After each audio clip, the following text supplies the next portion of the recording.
বাবু খাইছো? মনে আছে হিরো আলমের সুললিত কণ্ঠে আমরা এই গানটি শুনেছিলাম। আচ্ছা, এই বাবু খাইছো এই বাক্যে বাবু শব্দটিকে কিভাবে ট্রান্সলেট করা যেতে পারে, আজকের ভিডিওতে আমরা এটা শিখবো খুব চমৎকারভাবে। দেখো, হিন্দি, বাংলা, ভোজপুরি, নেপালি, তেলেগু ইত্যাদি ল্যাঙ্গুয়েজে বাবু শব্দটির ব্যবহারকে দুইভাবে করা হয়।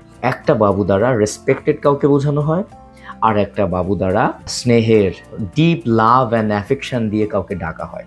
সো যদি রেসপেক্ট প্রকাশ করা হয়, যেমন আমরা বলতে পারি যে বাবু মশাই, বাবু সাহেব, তখন বাবু শব্দটি দ্বারা বোঝানো হবে হচ্ছে মাস্টার, ল্যান্ডলর্ড, দেন জেন্টলম্যান এটসেট্রা।